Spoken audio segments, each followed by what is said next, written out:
We live in a time where masculinity is shamed and men don't know what it means to be a man. As a pastor and counselor, I've spent the better part of my life equipping and training others. My goal with this show is to translate my hard-earned experience into tools and tactics to help you become stronger as a man. This is the BraveCo podcast. I'm your host, Jason Bellet.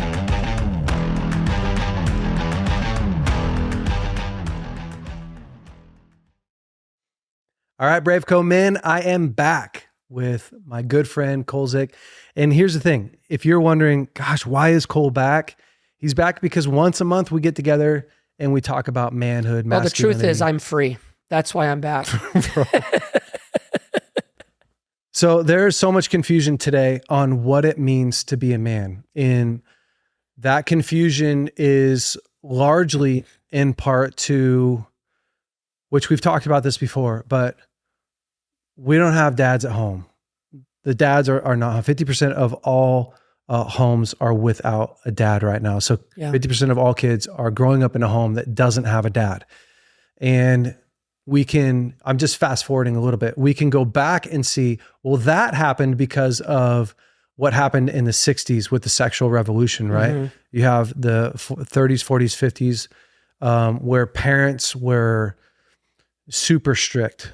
And domineering too, which is, we're going to talk about the domineering a lot, where men ran the home, men ran businesses, men did the voting, it's all men. Men made right? the decisions. Men made all of this. Women were barefoot, naked, and cooking.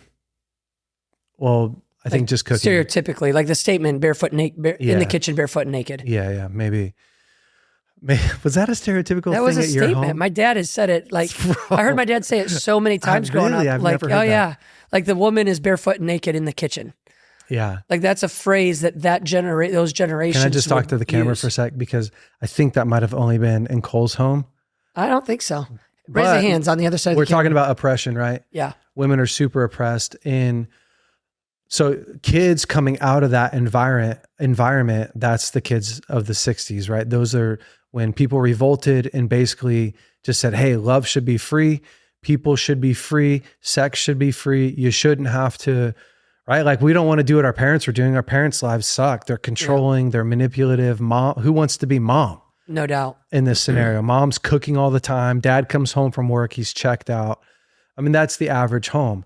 And so the flip side of that is you have people hooking up, having loads of sex and drugs and all the stuff. And well, the consequence of that is babies are being born, and they're being born out of wedlock. They're being born out of commitment. They're being born out of desire, really. Like, I didn't want the baby. Wasn't trying to create a family. What I was trying to do is create some fun. Yep. Well, now you have a whole bunch of kids being born and dad isn't home. Yeah. And whether you want that to create pain or not, it creates a ton of pain.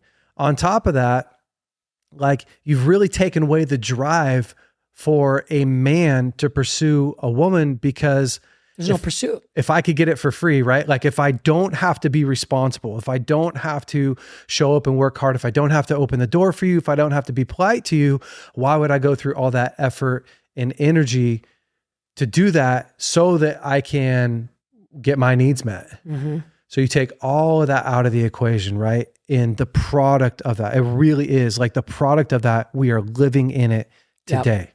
Yeah. And so the massive amount of confusion on what it really means to be a man is so real. When I look back, I'm going to ask you a question here, but when I look back at my grandpa, so my grandpa was a farmer, and he was a farmer in California. My grandpa never one time thought to himself, gosh, I wonder what it means to be a man. Yeah. My grandpa wasn't saved, he wasn't a Christian up until right before he died. But my grandpa didn't go, what is my role? Yeah. My grandpa's a farmer. I mean, every day he woke up, and his job, right? I'm going to go out and I'm going to provide. I'm going to wake up early because no one else is going to do this work for me. He doesn't feel entitled. No one's ever done anything for him in his life. I'm going to go work hard. But he used to have a saying, And he told this to my dad when my dad was young. He'd say, son, a man is only worth what he can work, what he can produce. So we wouldn't say that as a whole, right? Like we Sure. wouldn't fully agree that like a man's worth is in his work, but that was my grandpa. Yeah. What it means to be a man is you provide, and you provide monetarily. You literally bring the food home, you build the home, you beat somebody down if they whatever, threaten the family or talk to mom bad, or like you provide. And for my grandpa, that worked. For most of our grandfathers, you know, all the way up until the last 20 years, there wasn't a bunch of guys running around going, gosh, what's it mean to be a man? But nowadays you have a ton of confusion. Yep. And what's recently a lot of what's happening is the narrative has changed to toxic masculinity, right? And I will say, I think that a lot of it's our fault as men. I think we have to look at it and go like, dang. Yeah, we did that. Yeah. What happened in our grandfather's years, what happened even in our father's years, the way that we oppressed women for so long, the way that we treated them, I mean, created this really oppression. Yep. And out of that, you know, you have a whole narrative on being a man is bad, being a man is unhealthy. Men are this toxic, gross, domineering thing. And that's also not true, right? We've swung to the other side and went, men are the problem.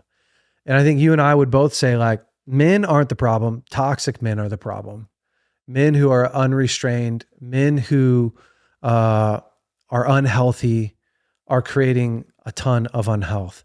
And so we want to unpack that today and talk through, you know, what does it really mean to be a man? But Cole, I know that you have a definition for toxic masculinity. Why don't you give that to us? Yeah. I mean, I think the conversation in general is really important because when you look at where we're at right now, part of the problem with toxic masculinity is it's almost making men at large feel like they have to compensate, apologize, or feel guilty for being what they are. Yeah. Right. And then all of a sudden, like, you know, I hate statements in general, like, oh, that's so male of you, or that's so white boy of you, or that's so whatever it is, right? Because, you know, people will say something like that to me. I'm like, well, thanks. I'm a man. Yeah. I appreciate that. Yeah. Like I actually, it doesn't feel like an insult for me to be identified the way that I am. Now, I also haven't experienced or done or been a part of a lot of the things that they describe this as. So here's a definition for toxic masculinity. You could probably get different definitions, different places. I imagine. I feel like this is pretty. Did you go to ChatGPT and type this in? Yeah, I went and asked ChatGPT, and he responded with. You don't even know what ChatGPT is, yeah, do it's you? AI. All right. And he responded with, I'm not going to say what I was going to say. I'd been uncalled for. Okay, toxic masculinity. A set of attitudes and ways of behaving stereotypically associated with or expected of men. Which I want to talk about that in a second, because that alone is important to tackle. But regarded as having a negative impact on men and society as a whole. And then it gives an example. The destructive messages associated with toxic masculinity can lead to men feeling entitled to engage in violence against women. So it's using that as, and now the basic mindset from what I understand would be this: men are better, men are superior, we're stronger, we're smarter, we're better, we provide, we do all of the hard things. Because we do all the hard things, I have the right to take when I want to take. Yeah. And that would probably be the quickest, easiest way, I would say, from what I understand, people would label toxic masculinity as. Now, what they're taking, that depends on the situation, right? Yeah. It could be sex, could be money, it could be the preference, it could be it's power. I hold the remote, as small as I hold the remote. Right? Yeah. Like the old joke that dad holds the remote in the house. So when you look at this, the problem I'm finding right now is technically I would agree there's a toxic form of masculinity out there. 100%. Absolutely. You hear of these stories of men that are taking advantage of women in the workplace. You have men that are using their position to get, people that work underneath them to bed with them, XYZ. You add to that even more intense of, you're talking rape, where they're actually forcing it, and it's forceful and it's violent, all of those things. But we as humans, for whatever reason, tend to throw the baby out with the bathwater. Yeah. And the moment there is a negative anything from this demographic, we tend to label that entire demographic that. Yeah. And so the struggle becomes now, how do we as men who would not and have not exemplified a toxic form of masculinity slow everybody down and say, wait a second, there is a healthy version of this. And we do have the obligation to teach our sons a healthy version. Even that first part of that statement, I think, is important to pause on. It says, a set of attitudes and ways of behaving stereotypically associated with or expected of men. I would probably adjust it just slightly, and to me, that it's a very positive thing. A set of attitudes and ways of behaving that are associated with how men behave as men. That is a thing that we're supposed to be teaching our boys, right? Now, when that has, like anything else, the moment you add entitlement, right? But I can't think of a single area where entitlement's a good thing. Think about it like this: like you have a full glass of water. If you take one drop of sewer water and you put it in there, the whole thing's nasty. Yeah. The whole thing's gross. That's entitlement. Yeah. It's like you take a guy, right? And you make him a victim. The whole thing's messed up because it changes the ecosystem of who he is. It changes the lens, the way that he sees the world. And it's not like, guys inherently are bad. It's like, no, your belief system's wrong. It's it. So we have an interesting dynamic in our home with our kids. So, we have 3 boys, highly competitive, testosterone oozing out of every pore. Yeah. My oldest is a middle schooler. My second one's about to be a middle schooler. And then we have Chloe, the daughter, at 7. Yeah. And Chloe, instead of just falling into the ways of the boys and becoming a tomboy, is completely like this feminine dancing, just like this cute. She's just amazing, right? And my sister was an athlete. People called her a tomboy, which it's not even. I'm not even making a negative statement on that. Like Crystal, my sister, did awesome. She's a phenomenal athlete, all that stuff. But one of the dynamics that has come up in our home that I'm intentionally corrected with intentional language often is because the boys live in sports athletic world. And Chloe's not interested. What happens is they will, on a regular basis, make sure Chloe knows boys and men are stronger than girls. We're stronger, bigger, we're better. Yeah. Right? And so I'll catch them and we'll have lots of dialogue about this. And, men are so much better than girls. And you take a male athlete, he'll beat Serena Williams and, all this stuff that goes on. And one of the things I've done with the boys is anytime I've caught this, I've stopped them. And what I think is our job as men to teach to our young men is how to be a man and what to do with our strength. Yes. That's the key here to me, right? And so I'll look at them and I'll go, you know what, boys, you're right. God did make men to be physically stronger than women. That's a biological, physiological fact overall. It's the product of testosterone in your body, right? Because our body produces testosterone because of our testicles, much more testosterone than a woman's body produces. The natural result of that is denser bones. It's more muscle mass. It's more strength. There's nothing to argue there. Exactly. Now, obviously, there's bodybuilders that are women, and I'm not taking anything away from that. So if you are the exception to the rule, we don't want an email or a comment. We understand there's exception to the rules. But in general. And so one of the things that I'll do often with the boys when they've had this moment where they're trying to, boys are better, is I go, yes, we're stronger than women. The question about what a real man does is, do you use your strength to protect or belittle? Right.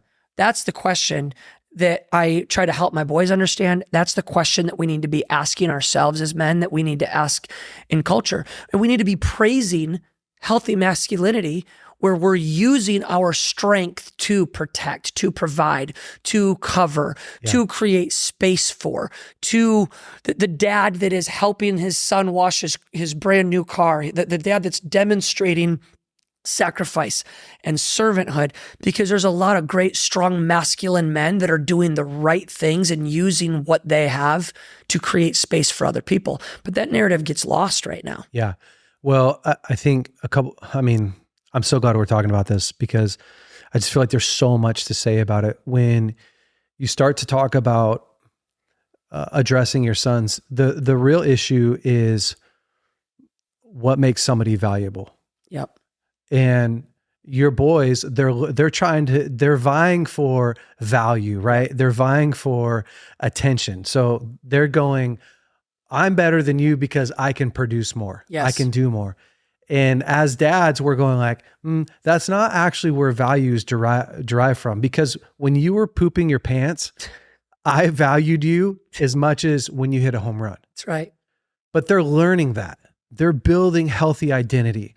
They're learning that they are not what they produce, but you have to produce, because that's part of responsibility. Yep. So the other day, my son was having a conversation with one of my sons, and I said, son, the difference between a boy and a man is a boy consumes more than he produces, but a man produces more than he consumes. Yeah, that's great, Jay. And he says, what do you mean? I said, I always have to produce more food than I eat, more electricity than I use, more money than I spend, or I'm always in the bank. I'm in the black or in the red. Yeah, I always will great. be. I have to produce more than I consume. But the benefit of being a boy is you don't have all that pressure, right? You're not feeling that pressure while you're working on your identity, while you're working on your capacity, while you're building like this confidence that you can.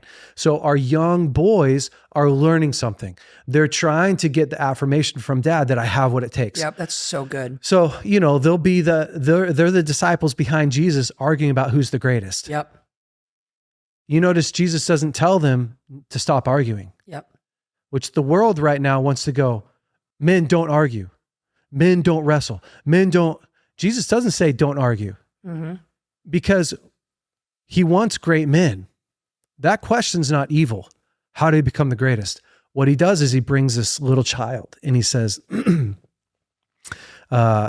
whoever can be the greatest servant, right? He gives us all these, says that the greatest person is the one who is the greatest servant. Or he'll go, hey, to be the greatest in the kingdom, you have to be like this little kid. He gives us all these different examples of what it takes to really inherit the highest level of living. Mm-hmm. But he doesn't take that out of them. Yeah. And right now, what the world wants to do to men is they want to go, no, we have to all be equal. You're either toxic or we all have to be able to be the same. Toxic or equal. Yeah, yep, it's right. one or the other. You're bad or we all have to be the same. When you do that, you take away the purpose in the design. Yep. When you remove the purpose from the design, now you create a default dysfunctional society. Yep. Because it takes a strong man, and I'm not the one that created this, right? Like the saying, strong men create good times create weak men. Weak men create hard times times create strong men, right? Yep, it's a cycle. So, yeah, it is a cycle. So you have to, and here's the thing.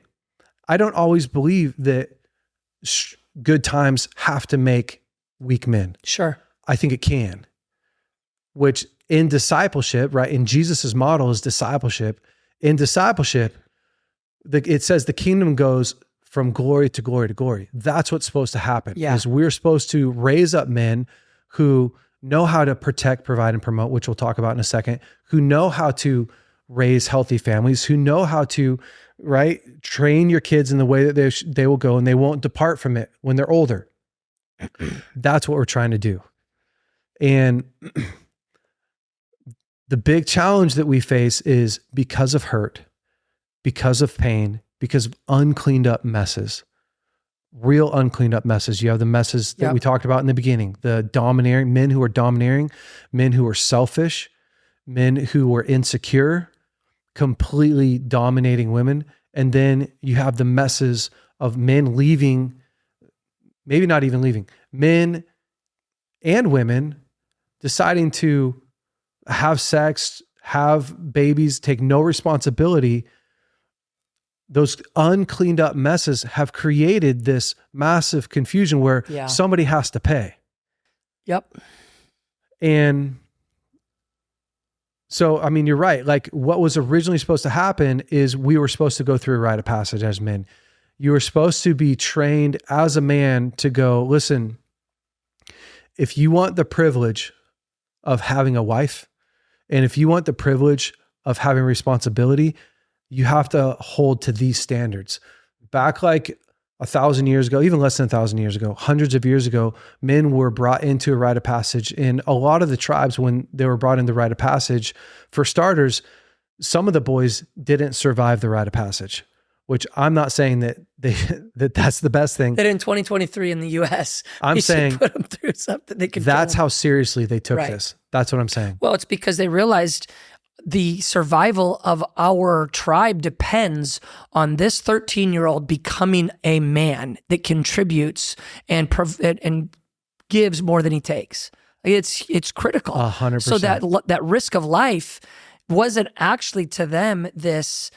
Oh no, it was actually, we need to know that he can hang. You're not going to run back. We have a tribe to keep and protect. You're not going to turn and run away when danger comes. Yep. This is initiation. So, but the initiation was into responsibility, right? And so when they would initiate a boy, there's a bunch of different ways that they would do it. But when they initiated a boy, they welcomed him into manhood, and he no longer hung out with the women the same way as when he was a boy. Yep. Oftentimes they welcomed him up into responsibility. So now stature changed. He's able to hunt with he's able to hunt with the other hunters. He's able to protect with the protectors. He's also able to marry and to have kids. Like it was a status thing. It was you got status with the responsibility. You got respect, I should say, with the responsibility. And so, man, imagine growing up in a society where it's like the men who are respectable are the guys that are taking responsibility. Yep. I want to be that. Yes. That's what our society needs. Our society needs, what's cool is a whole bunch of men who take responsibility. So go ahead. From a dad's point of view with kids that are middle schoolers still, one of the things that matters to me a ton, and I just give this as a challenge to the dads with kids. So my boys love to watch YouTube videos. Like YouTube is our Saturday morning cartoons. Yeah. Like when I was a kid, it was Saturday morning cartoons. Yep. Like I'm going to watch Saturday morning cartoons till noon. Yeah. You know, like that was like the day that you could do that. Now it's YouTube. And one of the challenges that the boys have with me is when I say, I don't want you guys watching this YouTube channel. And they're like, well, why? They don't cuss. They're this, they're that. You know, there's not like any of the obvious negative things. And I'll tell one of the YouTube channels in particular, I can't even remember what it is. There's one that I'm like, I don't want you guys watching that. And the reason was simple. I go, guys, here's my problem with this. These guys that you're watching are grown men. And they're acting like little boys. Yeah. They're doing things that children do. Yeah. And it's being considered entertainment and comedy. I don't actually want you thinking that that's what manhood is like because they're irresponsible. They are pulling pranks on people. You know, these are 25-year-olds pulling pranks on people at grocery stores and things of that nature. And I've talked through it. I go, this isn't actually going to teach you what it means to be a man. Yeah. And you're not going to be able to remove this from your subconscious belief system easily. Yeah. And so that's one of the things that I always, a lot of times challenge fathers with is to make intentional and educated decisions on what you're allowing your kids to be entertained by. My wife, Kate, has coined this phrase that's so good is we're trained by what we're entertained by. Yeah. A big part of where we're at right now is what we're consuming, what we're watching, what we're allowing in is a lot of toxic messaging along these lines on what it means to be a man or a woman. And then we're supposed to differentiate what is real and what we've just spent the last 4 hours being entertained by. And then verbally we'll say, well, this is what a man is. Yeah. Well, 4 hours of entertainment just defined a man a completely different way. And now I'm supposed to try to convince my 13-year-old that as he becomes a man, he's supposed to be responsible and treat elders with respect and not go through grocery stores pulling pranks on people. Yeah, because that's what feels like it's cool. Because that's what feels like it's cool. And so I think with dads, we have to begin to be very, very intentional with what we're allowing our kids to spend their life consumed with, being entertained by. What are they doing with their time? That's why, I'm not a hunter or a fisherman like you, right? Like Sorry about that. I know. I went hunting with Jason one time and he never let me hold a gun the entire time. Bro, you went to the shooting school and you did great. I know, but the one time I went hunting, I didn't get to hold a gun. I want to say that to the camera. No, and what that means is I'm responsible. Yeah, it does probably mean that. I actually can't disagree with that statement.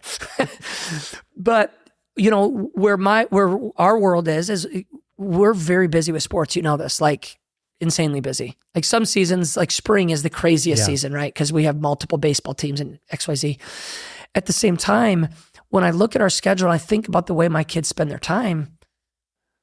Sports is a great version of hunting and gathering. It's responsibility. You're on a team that depends on you, that you have to show up to practice. You have to work to get better as a commitment to other people that are dependent on you. Right. And then there's the competition and learn how to have healthy competition and respecting a coach and all of those things. But I think that it's really important that as parents, whether it's sports, whether it's hunting, we're finding things that we are teaching our children responsibility in and through, rather than doing the easy thing. Because it's really easy when I'm busy, Jay, to go, Connor, here. Yeah. I need a minute. Jump on that. Caleb, here. Cade, come and watch a YouTube video. I got something I have to do. We default there really quick. Yeah. And without realizing it, we're letting this parent. I'm actually letting this, if I'm not careful, define manhood to my 3 boys. And it is very clear that my mandate is to be the one that defines manhood to my boys. Now, that doesn't mean I don't bring people in, right? Like you've played a big role in that. Doug, Caitlin and I's mentors played a big role in that. But we actually have to get really intentional with what messaging we're allowing in our homes. Well, here's the thing too, even going just beyond that is all of the real joy and satisfaction in life comes through the responsibility that we take. And so we think about it really clearly, like so many people are wandering around life right now going, what is my purpose? Yes. Purpose-Driven Life is one of the biggest selling books of all time. It still is one of the biggest selling books of all time today, because so many people feel purposeless. And you go, well, what actually creates purpose? It's your responsibility. Yep. And the message that society is getting right now is, where can you have the most fun? Yes. Where can you make the most money? Where can you... most money, most fun, least responsibility. Least responsibility. Do whatever it takes and I'm not smashing this guy, but it's the title. It's the 4-hour work week. Like, where can you work for 4 hours a week and then have the rest of the time to go and play? And the truth is, like, life's not really like that. Nope. That's not even the greatest, most satisfying life is. I'm not working so that I can retire for the last 15 years of my life and then die. Like, that's not what I'm working towards. And so, but our Western society has said, like, hey, men, this is the pinnacle. The pinnacle is no responsibility or low responsibility and tons of free time and all kinds of fun. Okay. You're not going to find success there. You're not going to find a ton of happiness and satisfaction there. Where you're going to find satisfaction is in taking responsibility in who God's called you to be. Yes. So then we go, well, what's God's role for men? What is the role? What was the design for a man? It go back to protect, provide, and promote. Yeah. So why did God make men more physically strong? To protect. To protect. Super simple, right? For thousands of years, we have been running around the forest or the desert or the beaches. Here's my preference. Yeah. And if you couldn't protect your tribe, you don't exist. Yep. And so we are better suited, right? We are default more aggressive, not out of control, but listen, you want aggression. So when ladies go like, I don't want a man who's aggressive. No, you don't want a man who doesn't have his aggression under control. Right. Yes. But you want a man who's very capable of being aggressive when being needed. aggressive. Absolutely. Because if you don't have that, you don't have security. Yep. You're going to have somebody that's going to come and pillage. Yep. And it may be 1,000 years ago, it would have been another tribesman that comes in and takes. Yes. Nowadays, you've got somebody coming into your home now more than you've ever had anybody coming into your home. That's right. You want a man that's going to step up and stand up and go, that's not coming in my home. That's right. And so, the ability to protect. That was good. Yeah, is massive. The ability for a man to hold his ground and say, it's virtues and values, right? Absolutely. I'm not running away from this fight. I'm standing up to this fight. I'm getting fired up right now. Yeah, me too. You're getting me fired up. Woo! And then you go, okay, provide, right? So that's protect. We often think too, let me just stick on protect. We often do protect like, I'm going to get my guns. If anyone looks at my wife. Like, that's right. There's a toxic form of protection. Yeah. We're so excited. The idea of a man. No one's trying to fight you right now, bro. Chill out. Talking to my wife negatively because we feel like, this is my one moment, right? I get to fight and it's justified. Yeah, totally. Protection is so much more about upholding the standard now than it's ever been. And you talked about that. Okay. Well, and can I say this with protection? Yeah. It's also our job to protect their heart. Yeah, which is where we're going. Yeah, which is big. It's massive, right? Like protecting my kid's heart not from hardship. Yeah, I don't want to protect them from hardship because you can't, nor should I, because they need to experience that. But I want to protect their heart from entitlement. I want to protect their heart from low self-esteem. I want to protect who they are.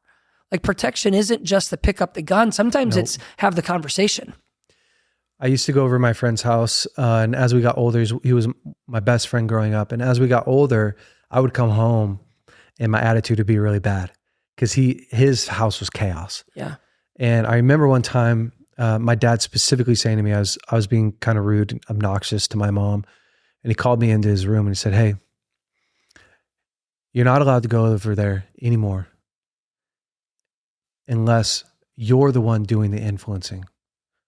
You're either influencing him or he's influencing you. There's no neutral ground." That's right. And he said, so he told me, if you come back here and he's influencing you, that's it. We've had the same exact conversation with my oldest. My dad was teaching me, and you're teaching your son, this is what it looks like to be a man, but he's protecting the culture. Yep. In the home. He's protecting the culture inside of him. He's equipping exactly it. Right. Okay. The next one to me is that provide. We love to think of provide is like, I go to work 9 to 5, right? It's this big math equation. It's 9 to 5 times 52 weeks a year, minus a couple vacation. Like that's rule van. And it's like, get a haircut, get a real job. That's real. Get a haircut and get a real job. But you have to go beyond that. Act up and don't be a slob. You got to stop. That was okay. I mean, you said get a haircut and a real job. It's Bro, a line from the 90s. I can't help it. But here's the thing. The baseline for provide is 100% financial. If you can't provide financially, you're not providing. Yep. But then you have to. That's like starting point. Like that's like 0.0 actually. Yeah. Like that's just the expectation. That's phase 4. Like it's not the ending point. Mm-hmm. From there, emotional, and I'm not saying one's higher than the other. I'm saying emotional, mental, physically, spiritually provide. So what does it mean to provide spiritually for your family? Or you're setting the tone. Yep. You're not waiting for your wife to ask you to go to church. You're setting the tone. That's right. You're not waiting for your kids to ask you about God. Like you proactively have a plan. You are providing nourishment. So the Bible says, husbands, nurture and cherish your wife. that word love there, husbands love your wife, is actually nurture and cherish. Yep. And it's the way that a woman would nurture a baby. That's what he says our job is, right? Yep. For our wives and for our families is I'm thinking through, are they being nourished physically, emotionally, mentally, spiritually? Like I have a plan. So I'll just give you a really simple example. My daughter, Edie, she's 3 years old. And she, on a a daily basis, she'll stop and say, Dad, I feel really disappointed right now. Or Dad, I feel lonely. Or Dad, this morning she said, I feel sad. I'm teaching her. I'm providing for her. You said, suck it up, baby. Those Suck it emotions up, are, buttercup. Paladins don't feel sad. What I actually said there is, you don't think I feel sad? I feel sad all the time. I got another kid. I have 5 kids now. You don't even know sad, child. You didn't say that? We gave her a language. Yeah.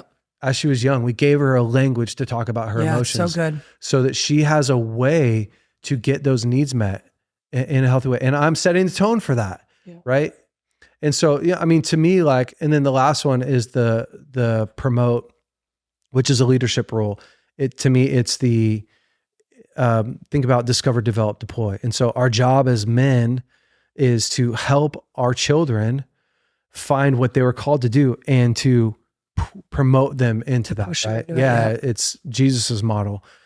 And to me, like, this is why you need healthy men. You need healthy men because God's design for humanity wouldn't be that we'd be a bunch of random people running around being whoever we wanted to be, doing whatever we wanted to do. Like God designed the kingdom to be lived out inside a family. Yep. And the fact that it's not that it's not my wife's job to protect. My wife protects all the time. Yep. She's just not the initiator. It's not that it's not my wife's job to provide. She provides too. And by the way, if my wife made more money than me, dude, I'm friggin' stoked. I don't care. At the end of the day though, it's my ultimate job. Yeah. If crap hits the fan, I'm going to be the one to make sure that I'm going back. Yeah, it's not that my wife doesn't even set the tone for some of the emotional health stuff in our home. Great. But I'm the one initiating it. I'm the one making sure that it's happy. I'm the one responsible. At the end of the day, the buck stops here. And it's not to negate what she does. It's that she's much better suited when I come in and go, hey, let me walk through this door first. Let me hold this door open for you emotionally. That's what I was designed to do according to God's design for me. Yep. And so, man, when men do that, when we step up and we lead and we take initiative, it sets the tone for everything. And here's the truth, is that any human being can be toxic. It's true. There's toxic women out there. There's toxic femininity. Yeah. There's toxic masculinity. It's all about, well, how are you using your power? Yes, exactly right. It's simple. It is. It's pretty darn simple when you, and I think that what you're saying, Jay, is such a good framework for men. Like for those that are listening or watching, I think that on a regular basis right now, we need to be having this dialogue. Am I protecting, providing, promoting in all of the areas, not just the physical areas that scratch my testosterone itch, but am I really doing those 3 things? And I want to give just a shameless plug because I don't know that there's any better way to become fully the man that you're called to be without being around other men that are going after that same thing. Yeah, it doesn't happen. It doesn't happen. So, for those that are listening to this podcast, I imagine it's because you are yearning for deeper connection with other men that we can be strengthened together.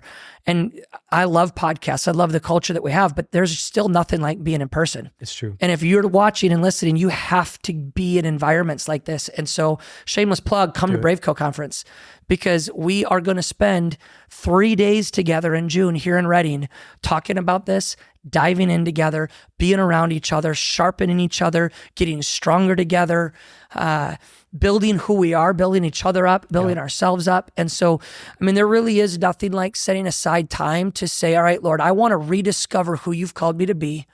so that I can be the full God-breathed version of myself. Yeah. Right? Like there's all this talk nowadays of be the best version of you. That's great. I'm actually not super interested in being just the best version of me. I want to be the God version of me. Yeah. Like, who is the version of me that God created when he knit me together in my mother's womb? What was he hoping I would be producing at 39 years old? More testosterone than you are, but that's not his fault. It's your fault. It's the fault of these jeans that my wife makes me wear. God, I was about to go on a roll right there and you just completely threw me off. But I'm teasing, but I think that it's really critical that we spend time with each other. Like, I think about the life, the identity, and the strength as a man I get from being around you. Some of our friends, Trey, Ahab, Chris, right? Ted, Gabriel, sitting at the campfire, we did a couple weeks ago. Those little moments of connection actually speak to your heart in ways you don't realize. Because now I'm in a room with men that are masculine, that are strong, that are providing, they're protecting, they're promoting, they're doing all of the things that I'm working on a daily basis to do. And so now it's like, all right, Lord, I want to pull what Jason has. I want to pull some of what Ahab has. I want to pull from these guys so that I can be the best God version. When you knit me together, I want to fulfill the picture that you had in that moment of conception. 100%. And I don't know a better way to do it than to be around other men going for it, because the Holy Spirit shows up differently when we're in a room like that with all of us together. I mean, it is a different manifestation of the Lord and the Holy Spirit than, like, I love my quiet time, but man, there's something different about all being in the same room together. So, well, here's the thing. Come to BraveCo conference. June 21st through 23rd is the conference. If you cannot be here in person, you can stream it online, and we've got just tons of activities and stuff that we're also doing at the conference. But if you can come in person, come. Cancel things, reschedule things. You will not be upset with the investment. I do want to say this. The Bible is super clear on how to become a really sharp man. It says, it gives us an analogy. It says, as iron sharpens iron, so one man sharpens another. And here's the important part. You have to, in order to actually sharpen a knife, you have to have something harder than the steel. Yep. And it's this picture of you getting around somebody that is sharper, that is harder than you. Yep. That is taking off the things that don't matter. Yep. Until you get into this really, like, all a knife is a really focused edge. So good, Jay. And the more focused the edge is, the sharper it is. Yep. And so when you can really narrow that down and go like, no, this is who I am. No, this is who I created to be. No, this is my intentionality. No, these are my core values. No, this is what I'm going after. There's no other way to do. You can't do that on your own. Yep.